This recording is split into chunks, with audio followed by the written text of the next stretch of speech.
Bom, Tiago, nós chegamos no nosso episódio 6 dos debates, do diálogo sobre a reforma tributária. A gente falou dos princípios, a gente falou do IPVA, né, dessa ampliação da base do IPVA, agora expressa na Constituição, em todos os temas, inclusive de teoria geral, de interpretação da Constituição, que isso vai trazer. Então, pode ser um ponto de questionamento futuro. E agora que a gente está entrando nos tributos, nós vamos falar também de um outro tributo que o nome foi mantido, a competência foi mantida, que é o ITCMD, ou seja, um imposto sobre doação e sobre sucessão, sobre herança, morte. O ITCMD continua sendo Estado e Distrito Federal, mas a reforma traz alguma mudança, alguma novidade nele. O que basicamente aconteceu na reforma tributária em relação ao ITCMD? Sim, a reforma tributária em relação ao ITCMD trouxe duas mudanças mais importantes, né? A primeira é o estabelecimento de uma progressividade. Isso, obviamente, tem um impacto econômico importante e que a gente deve discutir, né? Isso impacta a vida dos nossos clientes, o planejamento de sucessão e etc, etc. Como é que a Constituição faz? Como o IPTU assim, poderá ser progressivo? Ela só autoriza a progressividade? Na verdade, ela fala será progressivo. Então, aí tem já um ponto de interpretação, né? Mas se a instituição do imposto, aí a gente vai entrar numa outra seara de discussão, né? Mas quem pode mais, pode menos. Se não precisa nem instituir imposto, será que ele precisa instituir um imposto progressivo? Mas fato é que a Constituição aqui é expressa, né, com um mandamento muito claro. Tem que ser. Tem que ser progressivo. A progressividade é um traço importantíssimo, né, do nosso sistema, porque no fim do dia almeja reduzir desigualdade e a justiça fiscal. Agora, a pergunta que fica é se esse mecanismo é um mecanismo adequado para a instituição de um imposto, por exemplo, sobre herança, né? Porque, embora a gente tenha uma percepção de que se a pessoa recebeu uma herança no montante grande, vamos supor, uma fazenda, etc., ela tem capacidade contributiva para arcar, precisa lembrar aí que a gente já tem um imposto sobre propriedade, né? Muitas vezes a gente tem baixa liquidez, né?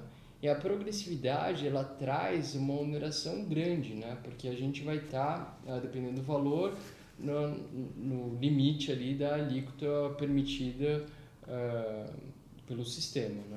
E alguns espólios são constituídos de bens não líquidos, né? Então a pessoa não tem dinheiro ali, tem o bem, né? E tem o imposto para pagar, ou seja, quase que praticamente forçando a pessoa a vender aquele bem para pagar o imposto e ficar com o saldo, né? Isso. Se a gente pensar em justiça tributária, uma questão que poderia atenuar esses efeitos é ter uma isenção importante, né, para um único bem, para um valor mais alto, que, aliás, se a gente pegar paradigmas de outros países, né, a gente vai ver que a isenção é muito relevante no imposto sobre herança. Por falar em paradigmas, Tiago, o Brasil ele tributa pouco a herança em comparação ao mundo. É possível dizer isso? Porque a nossa alíquota básica aqui é de 4%. Eu não sei se alguns estados já têm alíquotas maiores. Discute-se muito que o Brasil poderia tributar mais a herança, mesmo antes da discussão da progressividade. Como é que é o Brasil comparado com o resto do mundo na questão do imposto de herança? Essa percepção ela precisa ser analisada com bastante cautela, porque embora se diga, e às vezes com muita razão, de que o Brasil tributa pouco a herança, né? A gente tem que tomar cuidado porque se a gente olhar no detalhe, a gente vai ver que há nos outros países, né, Estados Unidos, Inglaterra, enfim, uma isenção muito grande, né? Um valor realmente relevante.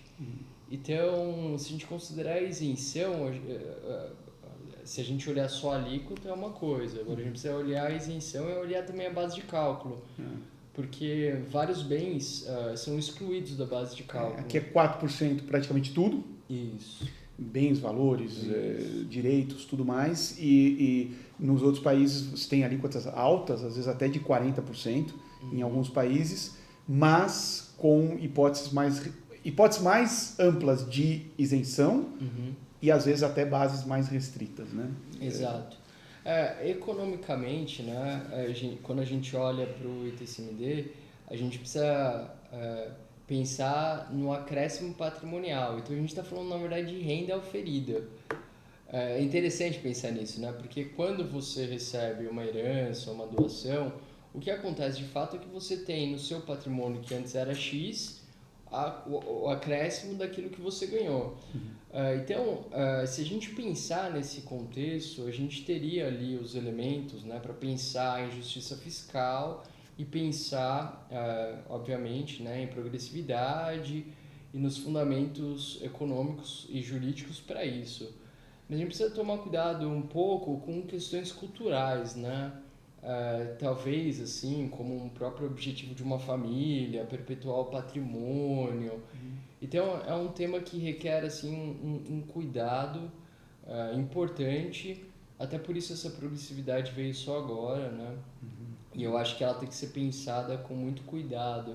Eu não sei se o que está por trás, em termos de vamos dizer assim, de política fiscal dos países que tributam mais a herança, a intenção de impelir as pessoas a gerarem riqueza, produzirem, não interromper um pouco essa cadeia hereditária que às vezes poderia, entre aspas, acomodar algumas pessoas em relação ao que elas podem gerar de riqueza. Não sei se tem essa razão, né? O que eu vejo, eu não sei se haverá uma discussão de constitucionalidade importante aí, não me parece no primeiro momento, mas o que eu vejo é que isso está dentro da lógica de que, um pouco, vamos dizer assim, da lógica de seguir a capacidade contributiva. Então fala assim, você vai ganhar uma herança, você pode renunciar a ela se você não quiser, a única coisa, se você renuncia a ela toda,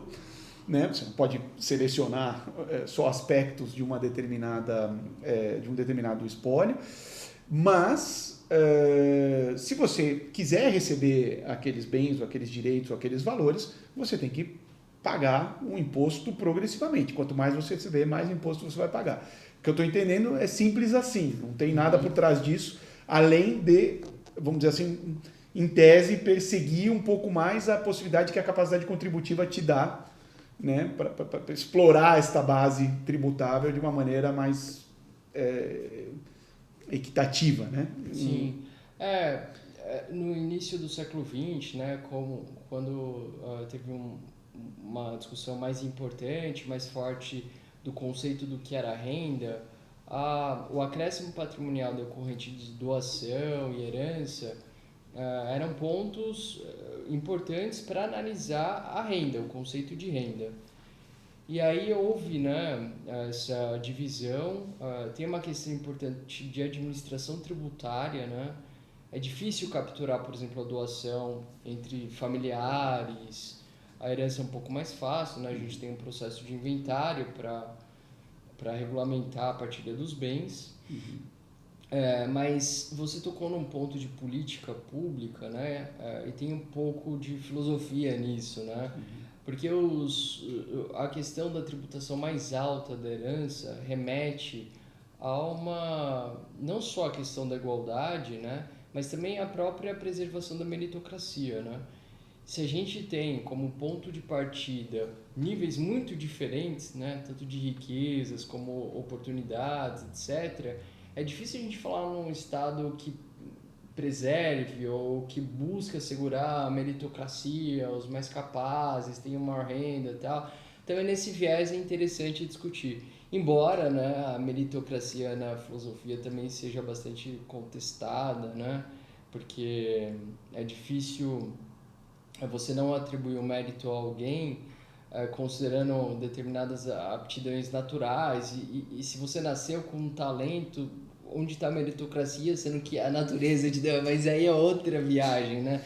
Mas enfim, esse é um debate super interessante de política pública mas como novidade, então a gente tem a progressividade e essa é uma mudança importante que pode inclusive acelerar a tomada de decisão das pessoas por antecipar, porque isso ainda não está implementado e certamente a alíquota vai aumentar. Eu acho que aí é importante assim, as pessoas saberem, há uma série de planejamentos que são sustentáveis do ponto de vista jurídico, em você de uma certa forma antecipar transmissões e tudo. Claro que tudo que você faz por doação você vai pagar também, embora a doação tenha o seu limite de isenção.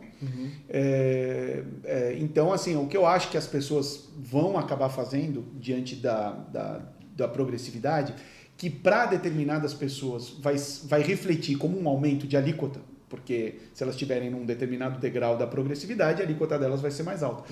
Elas vão começar a pensar nesses meios de planejar em vida a sucessão delas de uma maneira mais eficiente, né? Então, e que seja tributariamente sustentável, né? Então, acho que isso de uma certa forma vai acontecer. De outro lado, acho que o grande ponto de interrogação, que é o que nós temos que ficar muito atentos, e inclusive trazer isso para o debate, é o que a legislação vai fazer. Porque, assim, teremos que ITCMD, teremos o ITCMD igual que é hoje, mas progressivo, tributando tudo. Teremos hipótese de isenção. Então, como você bem disse, quem herda só um bem imóvel, por exemplo, vai pagar o ITCMD se esse bem for alto na maior alíquota. Né? 2, quais serão as alíquotas do legislador? Né? Assim, nós teremos aí o 4% vai ser o mínimo, vai ter um mínimo menor, como é que vai ser essa progressividade? Né? Já que a progressividade comporta diversas fórmulas. Né? Então, acho que o ITCMD é um dos impostos em que nós vamos ter que ficar muito atentos, todos eles, mas o ITCMD nós vamos ter que ficar muito atentos a como é que esta regra de progressividade vai vir refletida, ou virá refletida na legislação infraconstitucional. Né?